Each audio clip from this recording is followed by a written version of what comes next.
advisor and now senior fellow at Stanford University's Hoover Institution, Dr. Scott Atlas, for his analysis. Dr. Atlas, thanks for joining us. The WHO says Eris should be more closely watched than other COVID variants. The name itself belongs to a goddess of strife. How worried should we be?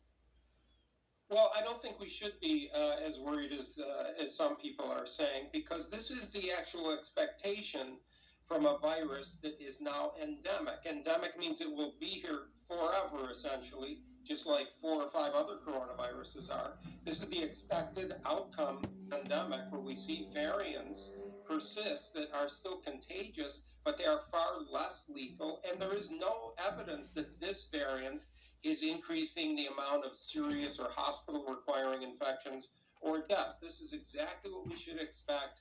There is no reason to be afraid. And I'm actually a little afraid at the constant fear about COVID.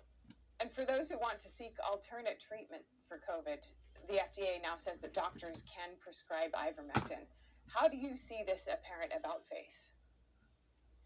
Well, I think this is revealing a problem, how the FDA, instead of persuading people with facts, they, including other public health leaders, tried to persuade people by distorting the information or preventing a reasonable information from getting to the public. Ivermectin is one such story, where the FDA was really flagrantly violating the public good and really ethics by tweeting out things like ivermectin, if you're not a horse, you're not a cow, stop using ivermectin.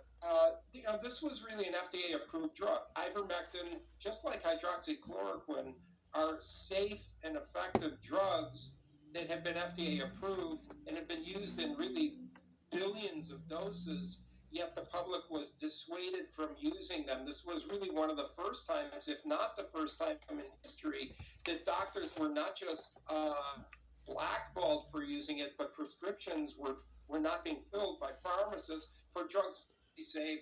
Both of these drugs, hydroxychloroquine and ivermectin, had a what's called mechanism of action that would indicate that they might work.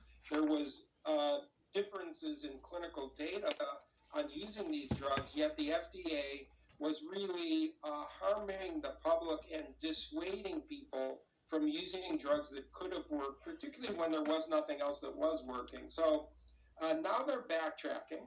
The FDA is saying, we never said you couldn't use the drug. But when you really inform the public in a way that makes them afraid of using a drug, they didn't just stop the use of the drug, they stopped the use of the drug in adequate clinical trials that might have shown efficacy and saved lives.